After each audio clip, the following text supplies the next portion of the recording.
Sí, gracias y paz, iglesia. Feliz día del Señor. Vamos a Hebreos 11, versículos 20 al 22. Seguimos con nuestra serie expositiva y consecutiva de esta carta. Vamos acá, en el verso 20.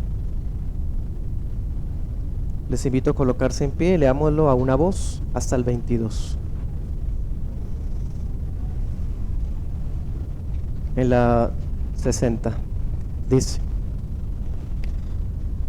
por la fe bendijo Isaac a Jacob y a Esaú respecto a cosas venideras. Por la fe Jacob, al morir, bendijo a cada uno de los hijos de José y adoró apoyado sobre el extremo de su bordón. Por la fe José, al morir, mencionó la salida de los hijos de Israel y dio mandamiento acerca de sus huesos. Amén. Puede sentarse. Titulamos la enseñanza La fe de los patriarcas. La fe de los patriarcas. Estamos dentro de este capítulo 11 de Hebreos, uno de los textos más famosos de la Biblia, en muchos contextos conocido como la lista de los héroes de la fe.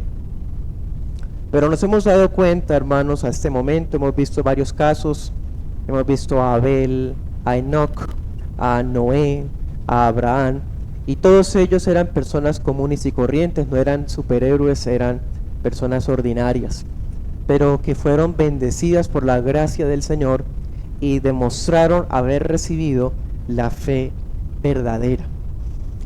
Continuando entonces con esos ejemplos bíblicos, el autor sigue exponiéndonos casos extraídos del libro de Génesis y nos va a destacar a otros tres personajes igualmente importantes: Isaac, Jacob y José.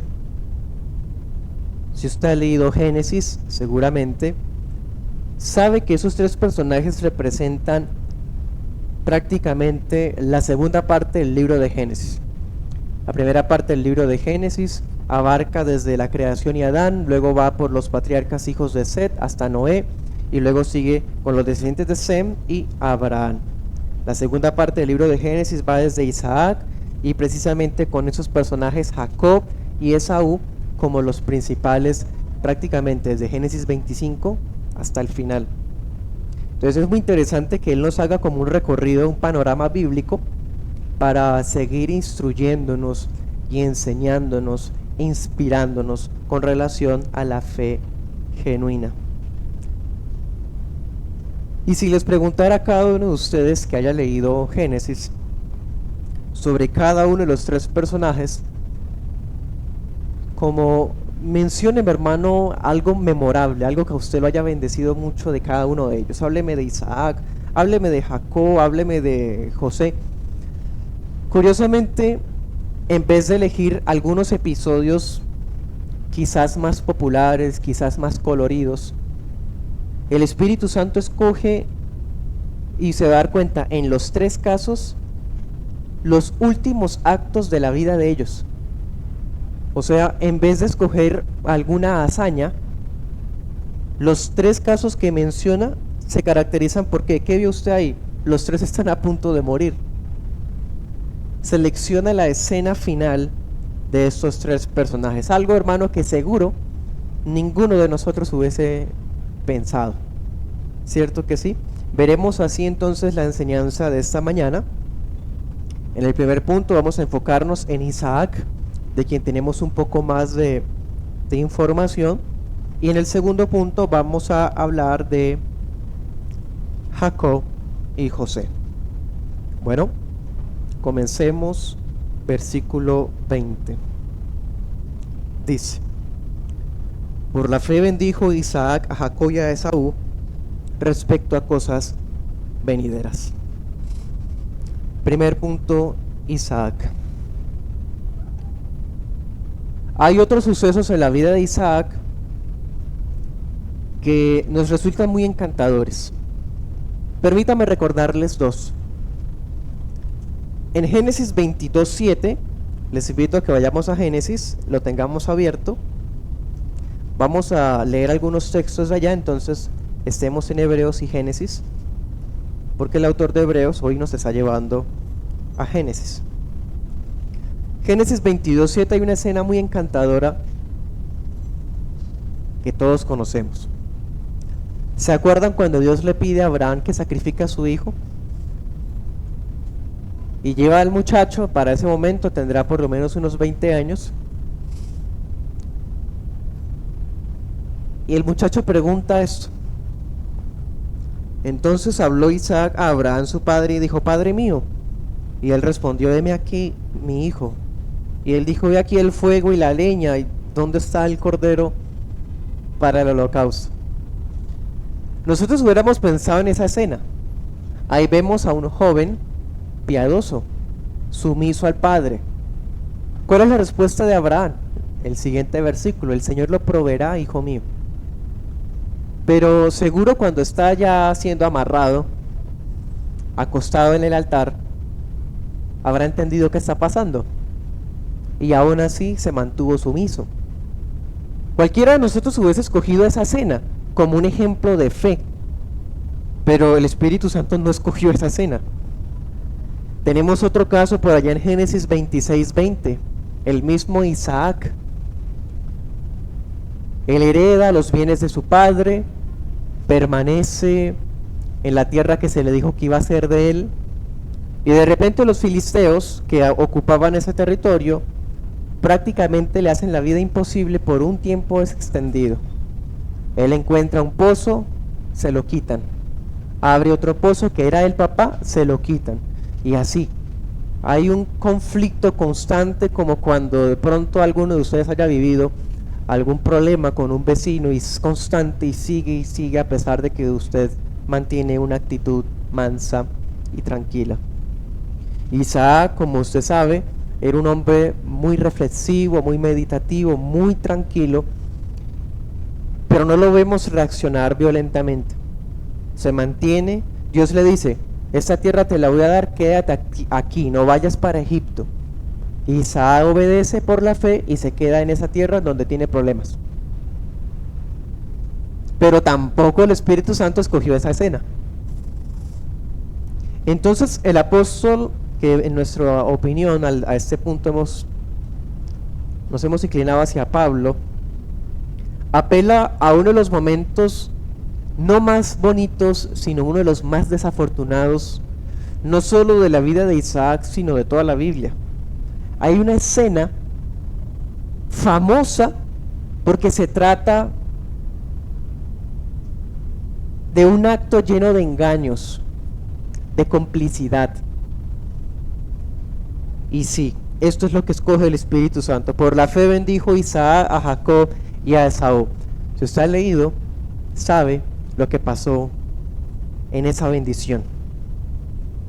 Por un lado, en Génesis 25:23, vemos que Dios le había dicho a Rebeca, y obviamente pues al padre, porque él era el que había orado por ese milagro de que ella pudiese quedar embarazada, y se le dice a Rebeca por revelación que en su vientre hay dos naciones y que la menor serviría a la mayor. Es decir, la voluntad revelada para él y para Rebeca era que la bendición era para el menor. De todas formas, en Génesis 27 vemos a Isaac colocando su preferencia personal por encima de la voluntad revelada. Él prefiere a Esaú, al hijo mayor, porque caza, porque come de lo que caza, porque es más trabajador aparentemente, más robusto, quién sabe. Parece que Isaac quiere perpetuar la idea de bendecir al primogénito y se le olvidó que no se cumplió eso ni siquiera en él. Por otro lado, vemos a una madre que sabe cuál es la voluntad de Dios y quiere cumplirla aunque sea con trampas. Está dispuesta a burlar a su esposo. ¿Se acuerdan? Isaac ya había quedado ciego. y engaña a su esposo, disfraza al hijo menor como si fuera el hijo mayor, porque es que el predilecto de ella era el menor. Entonces es una escena llena de carnalidad, de preferencias, de engaños. Todo el mundo coloca todas las culpas sobre Jacob, pero hermano, aquí todos están en pecado. Un Isaac no se sujeta a la voluntad del Señor, una Rebeca deshonrando a su esposo, un hijo jugando obedecer a la madre antes que al Señor, porque hay que honrar a su padre, un Esaú que vende la primogenitura. Mejor dicho, hermanos, es un hogar creyente, padres piadosos, actuando como inconversos. Pero el Espíritu Santo escogió esa escena. ¿Por qué? Porque Dios usa semejantes episodios de la vida de ellos y de las de nosotros para su gloria. Aún lo más manchado por el pecado, Dios lo encamina para el bien de su propio plan y de nosotros. Dios, lo vemos acá, encauzando los sucesos hacia el cumplimiento de su decreto soberano. ¿Qué había decretado Dios? El mayor servirá al menor, y punto. Así el padre prefiere al menor, así la madre juega con sus trampas, así lo que sea, se cumple lo que Dios determina. Vamos a Génesis 27, veamos algunos textos de allá. Leamos el 6. 27:6. Entonces Rebeca habló a Jacob su hijo diciendo: he aquí yo he oído a tu padre que hablaba con Esaú tu hermano. ¿Sí? Ya es cuando le dice: ve y tráeme 2 cabritos, yo te los preparo, se lo hago como a él le gusta. ¿Sí? Miren el versículo 27.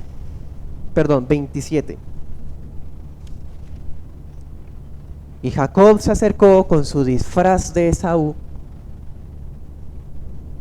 y le besó Isaac a su hijo. Y olió Isaac el olor de sus vestidos y le bendijo diciendo: mira, el olor de mi hijo, como el olor del campo que Jehová ha bendecido. Dios pues te dé el rocío del cielo y de las grosuras de la tierra y abundancia de trigo y de mosto. Sírvante pueblos y naciones se inclinen ante ti. Sé Señor de tus hermanos y se inclinen ante ti los hijos de tu madre. Malditos los que te maldigan y benditos los que te bendigan. Esa fue la bendición que le transmite Isaac a su hijo, que para ese momento él piensa que es Esaú. Versículo 37.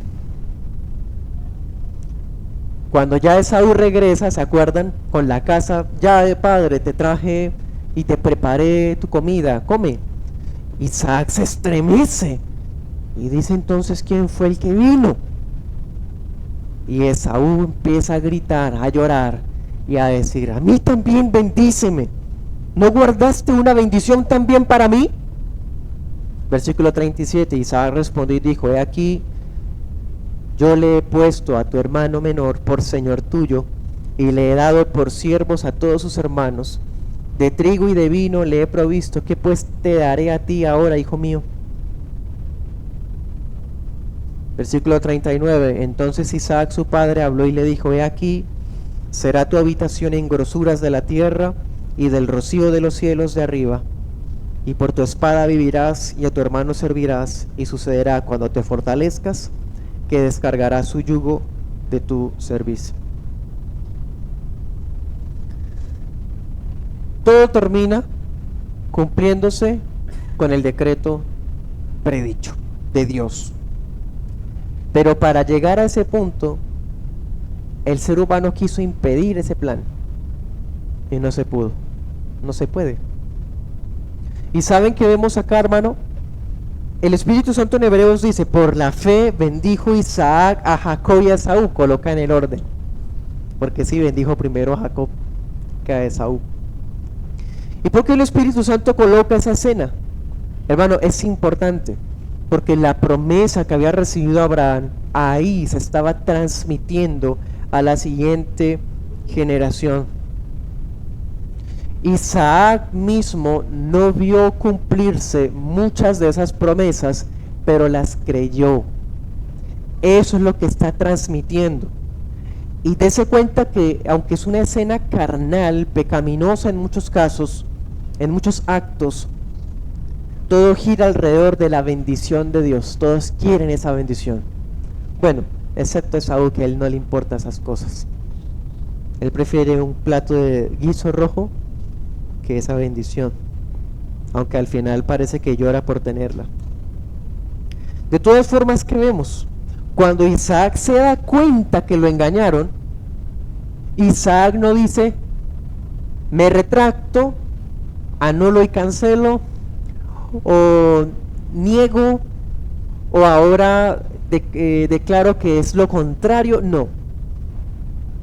¿Qué deducimos entonces? Que Isaac se percató de su error, de que lo que estaba haciendo estaba mal, y que se cumplió la voluntad de Dios y no su capricho. Vemos a Isaac dándose cuenta, y él le dice a Esaú, hijo mío, ya lo bendije y bendito es. ¿No tienes otra? ¿Qué te puedo dar a ti? Por fin cayó en cuenta, se pudo haber evitado todo ese conflicto familiar si Isaac se hubiese sujetado, pero se dio cuenta de su error, se arrepintió y mantuvo la bendición sobre su hijo menor. Entonces lo que fue, hermano, prácticamente enredado por la carnalidad del ser humano, empieza a desenredarse, si me permite la expresión, por la voluntad del Señor. Isaac se percata de su error y bendice al hijo menor. ¿Qué vemos con Rebeca? Hermano, Rebeca en el versículo 43 termina actuando como Abraham, porque ella manda a Jacob a sus familiares en Mesopotamia, lo que había hecho Abraham cuando envió al criado por ella. Rebeca termina actuando como Abraham. Si no se hubiese dado ese conflicto, Jacob no se hubiera ido. Vea cómo todo se conecta, impresionante. El decreto de Dios y las libertades del ser humano están unidas. Funcionan en sincronía. ¿Qué vemos con Jacob? Génesis 28:11. Jacob se embarca en una travesía en donde conoció personalmente a Dios, a ese Dios del que le hablaban y bajo el nombre del cual lo bendijeron, no lo conocía, y en ese camino hacia allá lo conoció. Allá donde llegó, luego traería 12 tribus, los 12 hijos. Mejor dicho, hermano, si el ser humano intentó manchar o sabotear, o Satanás y los 1000 demonios que haya, no se puede. Lo que Dios ha decretado se cumple. Y eso es lo que vemos. Por eso el Espíritu Santo dice, por la fe Isaac bendijo a Jacob y a Esaú. Esa misma fe que hubo en Abraham, que hubo en Enoc, fue la razón por la que Isaac bendijo a sus hijos, dice, respecto a cosas futuras, cosas que habían de ser, que él ni siquiera va a ver. Dice la 2015, respecto al porvenir, cosa que sucedería generaciones después, pero él habla de estas cosas futuras como si fueran presentes. ¿Qué es eso? La fe. Es la certeza de lo que se espera. ¿Sí ven? Aquí la estamos viendo, ahí está el elemento de la fe. Por eso es que se coloca esto acá. En Hebreos 11, en el versículo 9 se había dicho, por la fe Abraham habitó como extranjero en la tierra prometida, como en tierra ajena, morando en tiendas con Isaac y Jacob, coherederos de la misma promesa. Por la fe Isaac también se mantuvo en esa tierra, habitó en la tierra que se le había prometido a él, y habitó ahí como si fuera tierra ajena. Y cuando bendijo a su hijo Jacob, habló de esa tierra que aunque se le había dicho que era de él, él decía que era extranjero en ella. Y le dice la tierra que Jehová bendijo. Hermano, en los días de Isaac hubo una hambruna. En los días de Abraham hubo una hambruna. Entonces estos detalles muestran que Isaac tenía su vista colocada no en esa tierra particular, sino en la Canaán celestial, la tierra que Jehová bendijo. Isaac habló a Jacob con la convicción de que esa tierra es bendita, con la certeza de que su descendencia formaría una nación triunfante, respaldada por Dios, que sometería a sus hermanos y también que ante la cual se inclinarían los enemigos. Eso fue lo que le transmitió a Abraham. Ahí están los tres elementos: la certeza, la convicción y el testimonio. Porque ese testimonio, ¿cuál es? Lo que Dios le habló a Abraham es lo mismo que Dios le había hablado a Isaac. Ese testimonio se está transmitiendo ahora a Jacob. Por la fe bendijo Isaac a Jacob y a Esaú. Y por si fuera poco, no solamente bendijo a Jacob, también incluyó algunos asuntos relacionados a Esaú, como lo leímos. Esaú le insiste: yo también quiero bendición, yo quiero otro, usted debe tener otra, padre mío. Isaac no le extiende, hermano, ni un porcentaje de esa bendición que era solo de Jacob, pero sí le anticipa a Esaú en dónde vivirían los descendientes de Esaú. ¿Cómo se llaman los descendientes de Esaú? Edomitas. Los edomitas vivieron al sur, lo que hoy día se conoce como Petra. Y se puede buscar eso, hermano, y es una zona pedregosa, seca, desértica. Y fue lo que le dijo Isaac a Esaú. Es más, le dice Isaac: algún día, parafraseándoles, tus hijos se liberarán del yugo de tu hermano, o sea, de Israel. Eso se cumple en 2 de Crónicas 21:10. Fue cuando Edom se liberó del yugo del reino de Judá, cuando el reino de Judá empezó a apostatar, a apartarse del Señor. Entonces se debilitó y Edom se liberó del yugo de Israel. Se cumplió. Impresionante. Es decir, para el autor inspirado, Isaac tiene voz profética. Lo que dice Isaac se cumple, hermano. No fue una bendición así como una costumbre, una tradición, como un mero protocolo, una costumbre bonita que tenemos nuestra familia, es de que cuando alguien se va a morir lo bendicen, bendice a sus hijos. Hermano, esto era tan real. Isaac ve todo esto como realidades presentes, aunque están muy en el futuro. Hay otro detalle que no podemos perder de vista. Si usted mira Génesis 26:13, el texto nos dice que Isaac era riquísimo, era muy próspero. Él heredó la riqueza de Abraham.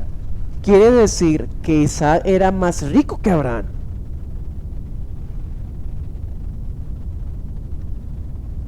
Pero cuando él transmite la bendición a sus hijos, no habla nada de eso. Porque con todos sus errores, Isaac era un hombre piadoso, un santo para el Señor, como lo son todos los redimidos. A pesar de toda su prosperidad material, lo más valioso que Isaac podía heredar a sus hijos era la bendición espiritual. Y eso fue lo que por fe le extendió a sus hijos. ¿No es eso la fe salvadora, hermano? Claro que sí. ¿Ya entendemos entonces por qué el Espíritu Santo escogió esa cena? Aquí la estamos viendo entonces. Y a propósito, aquí entre nos, ese título de los héroes de la fe, como que cada vez que estudiamos a uno de los santos escogidos, como que más lo cuestionamos, ¿no? ¿Qué heroico tiene esto de estar a punto de morir y bendecir a sus hijos. Porque aquí lo heroico no está en los actos del hombre, sino en la gracia del Señor. Vamos al segundo punto. Jacob y José. Volvamos a Hebreos.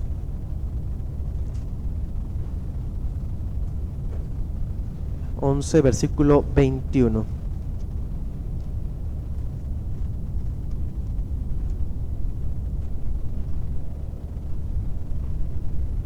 Dice: por la fe Jacob al morir bendijo a cada uno de los hijos de José y adoró apoyado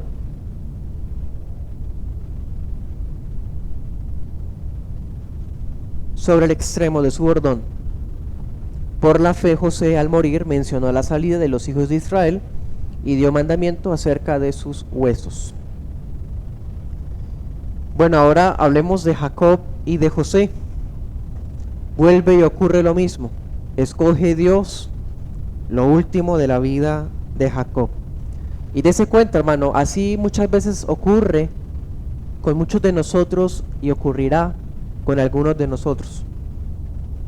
Que es muy irónico que Dios hubiese preferido mencionar ese momento de la vida cuando ese momento de la vida de Jacob cuando su ser está a punto de escaparse de sus manos. Es más, en Génesis 48:2, si quieren vamos para allá.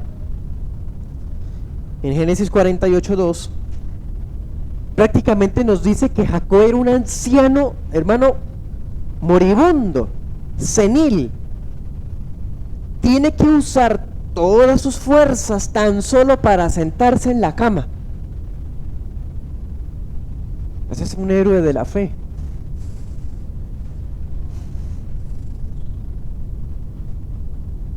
Todas sus fuerzas las utiliza solamente para acomodarse.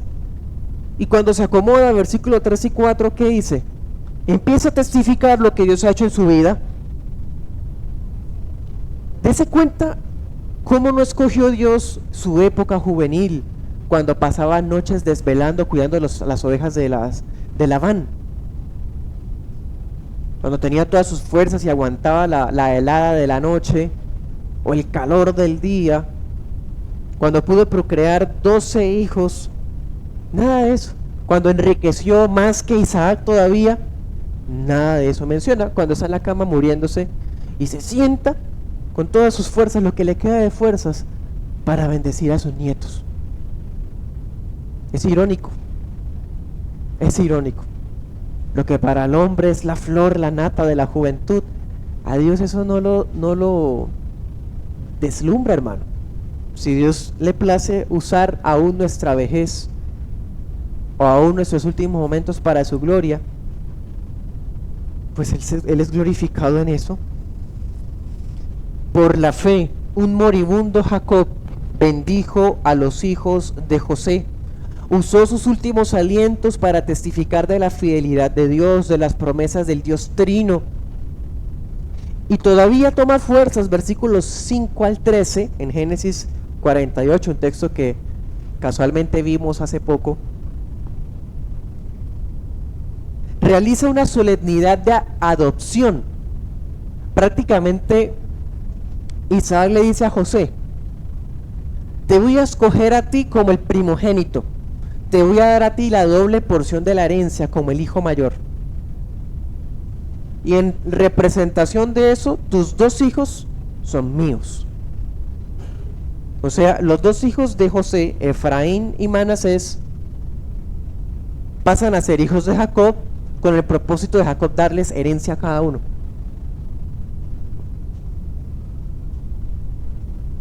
Hermano, una persona que no tiene fe, ¿qué le importa que vayan a hacer con su herencia?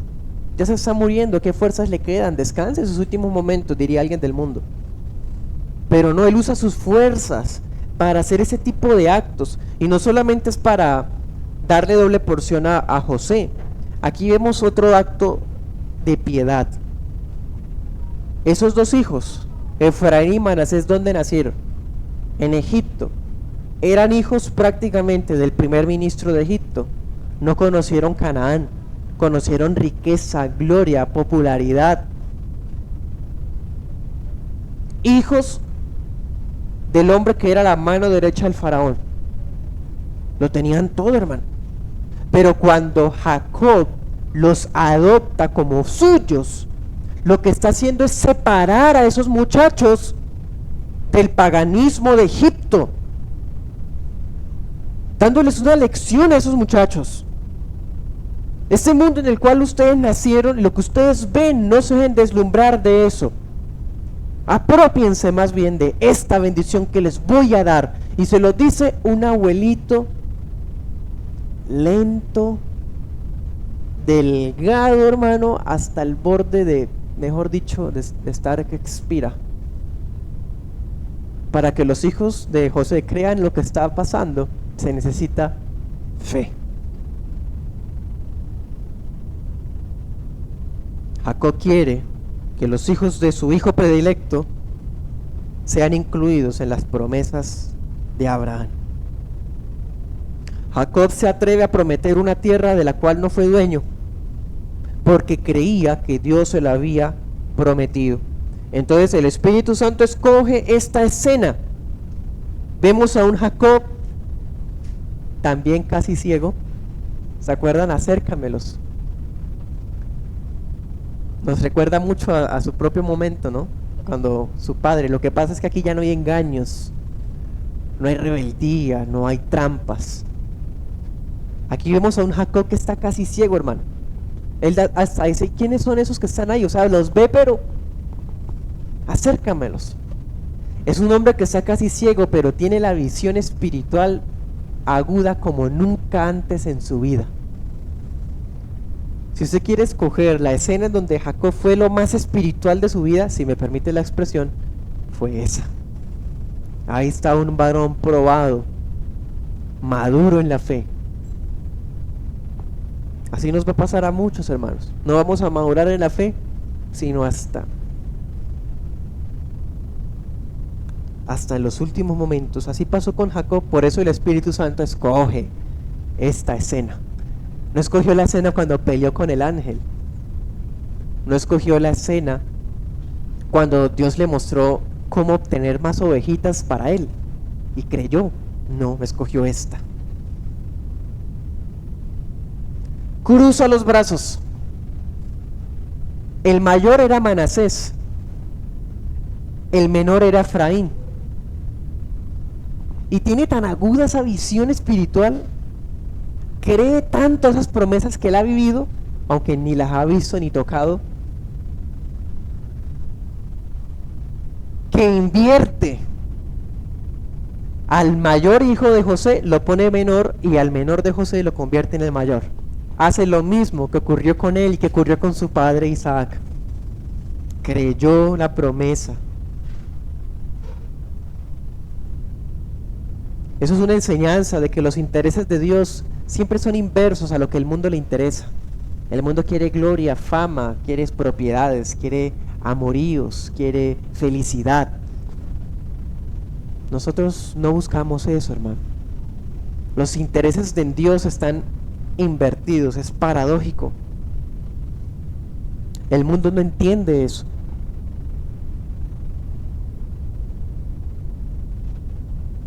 Por eso el Espíritu Santo escoge esta escena. Finalmente, el apóstol también nos dice que, capacitado por esa misma fe, Jacob adoró apoyándose sobre el extremo de su bordón. Como se vio, usó todo lo que le quedaba de fuerzas tan solo para sentarse en la cama, bendecir a sus nietos. Pero todavía toma fuerzas, hermano. Tiene un bordón, el bastón, y lo podemos imaginar apoyándose ahí para adorar. ¡Qué cuadro maravilloso para sus hijos y para sus nietos! Capacitado por esa misma fe, adoró ahí al borde de un bordón. Ese bordón nos recuerda la batalla contra el ángel. Porque ¿se acuerdan qué pasó al final? La gente piensa que fue una batalla cuerpo a cuerpo, algo así. No, hermano. Jacob porfió todo el tiempo que ese ángel lo bendijera. Y cuando ese ángel por fin lo bendijo, le dislocó una pierna y quedó cojeando toda su vida. Ese bordón podría haber sido testimonio de ese momento.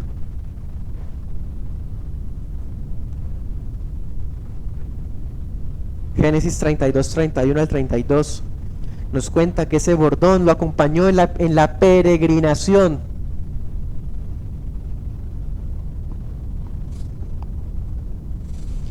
¿Y qué hace con ese bordón, hermano? Sostenerse para darle gracias a Dios por toda una vida llena de aflicciones, pero de preciosas enseñanzas que en ese momento le dejaban ver lo que nunca vio en su vida. Era como si se estuviera sosteniendo de la mano derecha del invisible. Era como si se reconociera a sí mismo, no como el santo de los santos, sino reconociéndose como un mero depositario, como un mero vaso de barro, ahí, enclincle, débil. Se apoya en ese bastón y da gracias porque le plació a Dios colocar una promesa tan maravillosa en un vaso de barro tan frágil y tan lleno de fallas, como ustedes y como yo, por la fe.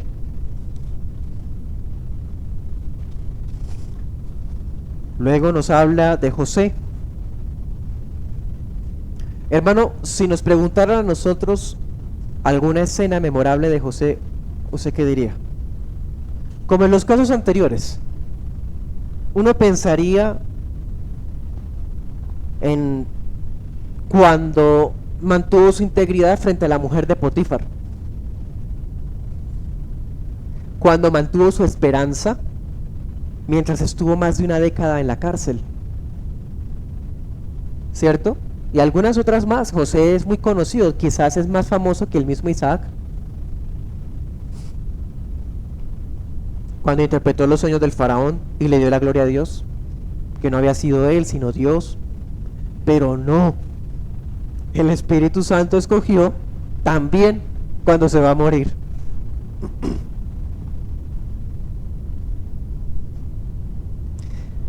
Destacó Dios sus últimos momentos de vida. Qué irónico, qué ironía, hermano. El Señor nos permita morir bien, pero morir bien no es morir quietamente en una cama tranquilos. Morir bien no es comodidad. Morir bien es ser preservado así hasta el final. Así, hermano. Por la fe de José, al terminar de su carrera, ¿qué fue lo que hizo? Es más, eso está en Génesis 50. Y así prácticamente termina el libro de Génesis. Génesis 50, 24. Aquí vemos a un José también anciano. Ya toda esa generación murió. Él es el último que queda, aparentemente. Y le empieza a dar instrucciones a sus hijos y a sus nietos y a los bisnietos, porque alcanzó a verlos a todos ellos. ¿Y qué les dice José? Yo voy a morir, pero Dios ciertamente los va a visitar y los va a hacer subir de esta tierra de Egipto a la tierra que le juró a Abraham, a Isaac y a Jacob. Eso es fe. Está muriendo, hermano. Es el primer ministro. Tiene todo. Lo podían haber metido en esos sarcófagos de las momias egipcias, lleno de oro y cosas semejantes. Pero no. ¿Qué es lo que dice? Lea el siguiente versículo. E hizo jurar José a los hijos de Israel diciendo: Dios ciertamente los visitará otra vez y harán llevar de aquí mis huesos. Qué hermoso. O sea, está muriéndose, literalmente se está muriendo,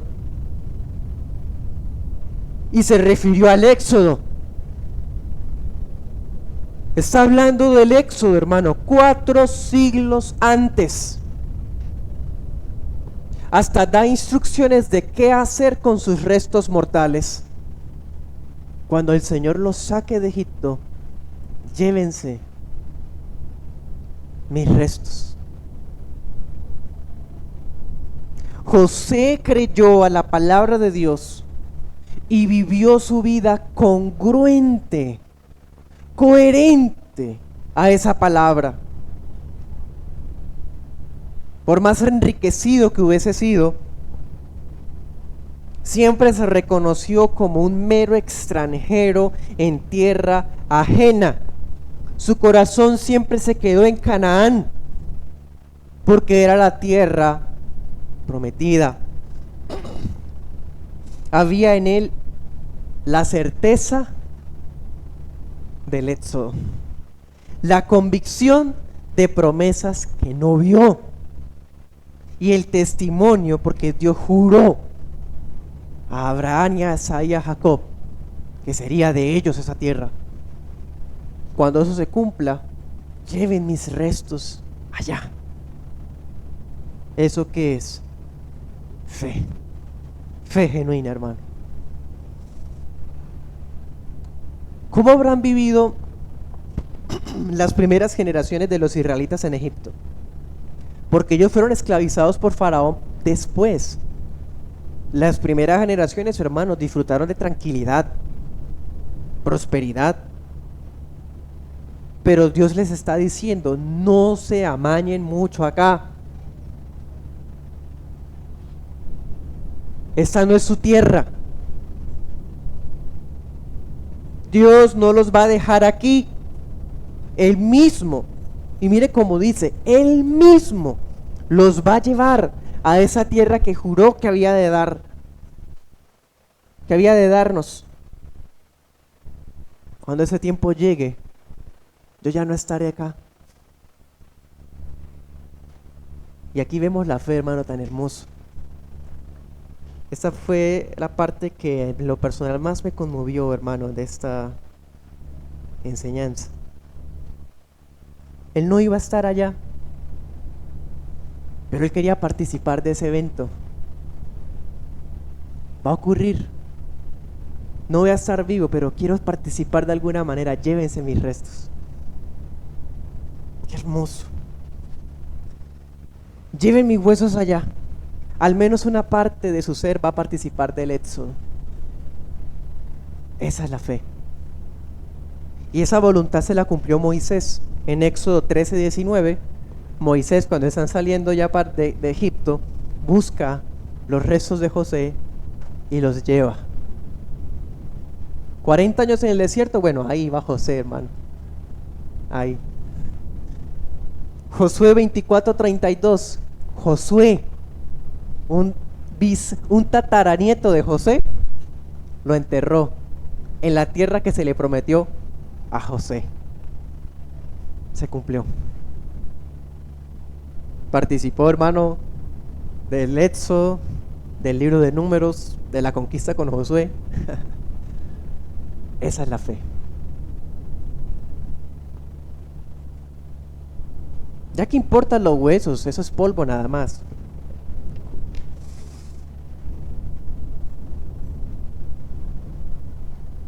Y ahí vemos, hermanos, estos 3 casos hermosos. Los hebreos estaban desanimados. Los hebreos, de pronto, algunos de ellos habrían muerto en medio de persecuciones, pérdidas, abandonos. Y algunos decían, se nos está muriendo nuestra generación y Cristo no viene todavía. Perdemos toda nuestra comodidad, nuestras familias, nuestros trabajos. Estaban pensando volver atrás. ¿Por qué habría de volver atrás? Tenían tiempo de volver atrás, igual que ellos 3, pero no. Permanecieron hasta morir, creyendo en las promesas. Hebreos, ¿ustedes no van a creer a las promesas, aún en los lechos de muerte? cuando ya es cuando nos damos cuenta que todo en esta vida es pasajero, vano, iluso, cuando nuestra vida y nuestra visión de las cosas se hace clara por fin, es en el último instante, cuando nos damos cuenta qué es lo que verdaderamente importaba en la vida, cuando nos damos cuenta qué era lo que tenía peso en la eternidad, lo eterno y lo que nunca va a cambiar. Cuando allá estemos en los últimos momentos, esos son los momentos más importantes de la vida. Hebreos van a perder de vista eso. Y para terminar, iglesia, permítame compartirles 3 aplicaciones.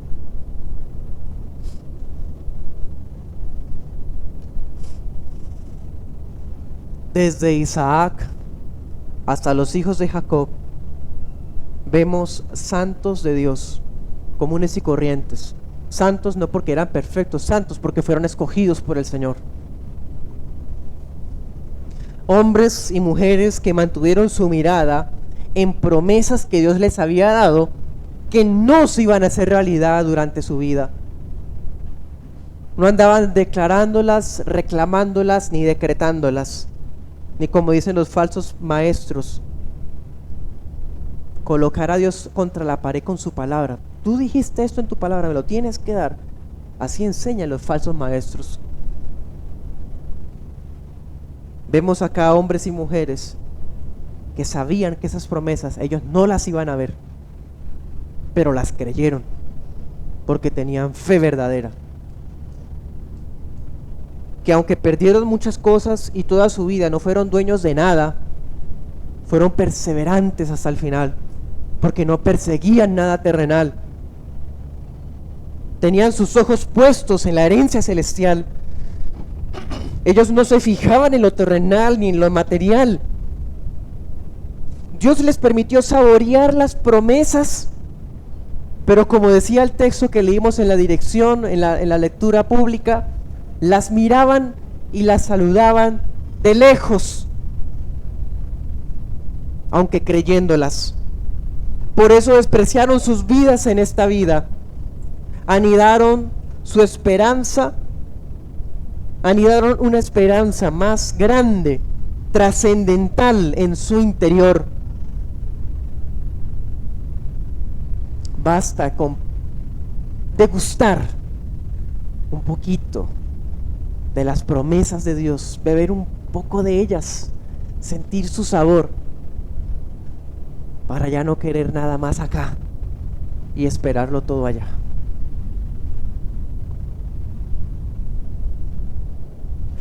Vale la pena, hermanos, niños, jóvenes, vale la pena entregar toda nuestra juventud al Señor. Todos, vale la pena entregarle nuestra salud. Sirvámosle ya y no cuando estemos sobre un bordón. Démosle todo, hermano, de nosotros, y cuando estemos sosteniéndonos en ese bordón, haya la satisfacción de que le servimos aun cuando no lo necesitamos, y no tener ese ayayay y esa lamentación del que pudo haber servido y nunca le dio la gana servirle al Señor, porque siempre dijo que después. Que envejezcamos desgastados al servicio de nuestro Rey. Y cuando llegue ese día, cuando quizás nos queden las últimas fuerzas, nos sentemos en la cama a bendecir a nuestro Salvador y Redentor, para testimonio de nuestros hijos y de nuestros nietos. Que la muerte de nosotros pueda llegar a convertirse en la escena más bella de nuestra vida, hermano, sea cual sea el destino que Dios nos depare. Números 23:10, un hombre dijo una vez: muera yo la muerte de los justos. Quiera Dios darnos la muerte de los justos, hermano, así, por la fe, hasta el final. ¿Cuál será la última voluntad que usted transmitirá a sus hijos? ¿Cuál será la última voluntad que expresará a sus nietos? En el mundo hasta cantan que prefieren malgastar y despilfarrar todo para no dejar herencias y que no se peleen. En el mundo hasta prefieren, hermano, no hacer ese tipo de cosas, de testamentos y demás. No son capaces de ver más allá porque no conocen a Cristo. Pero nosotros, los justos, dejamos herencia. Pero esa herencia, más que cosas materiales, ¿qué clase de herencia estamos dejando a nuestros hijos? ¿Qué ven ellos? ¿Qué han visto? Eso es la herencia que vamos a darles, la más importante. ¿Cuál será, hermano? Segunda aplicación.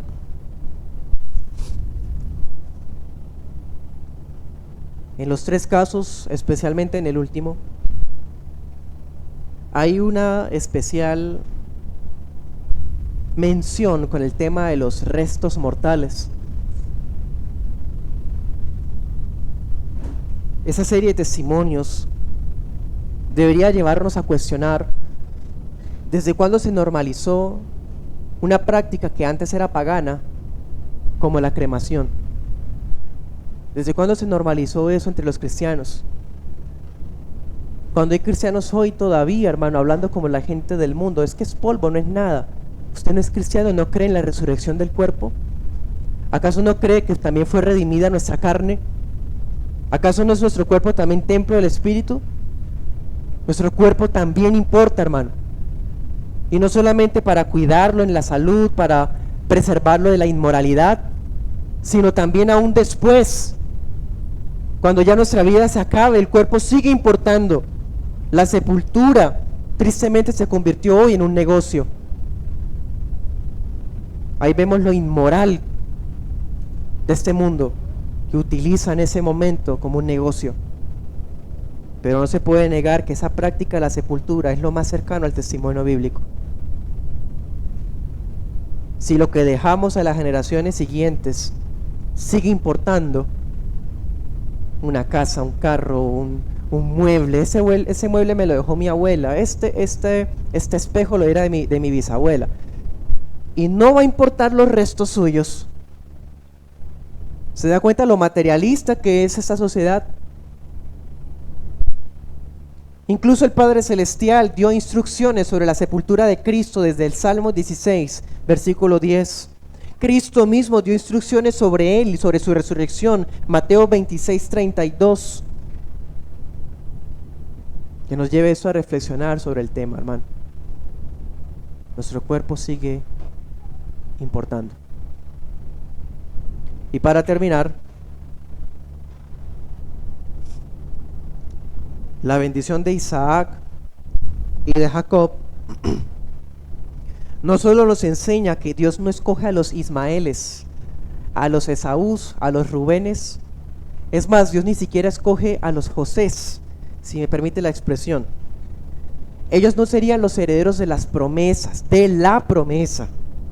En realidad, la bendición de Isaac y de Jacob, hay algo más grande detrás, hermano.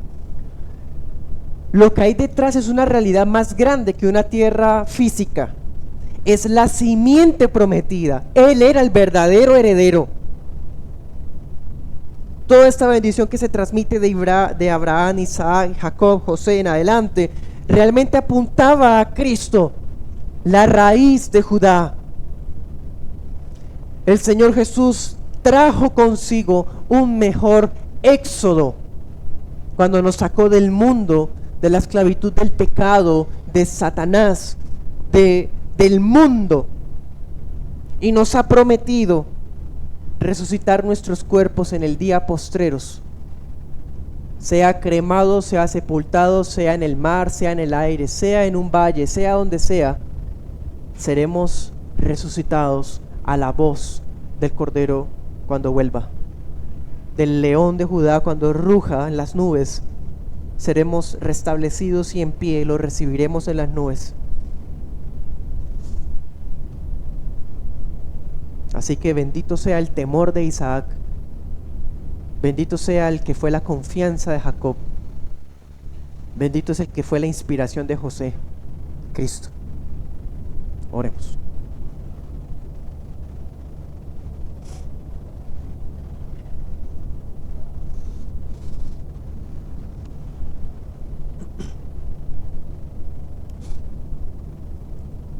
Señor Jesús, por la fe,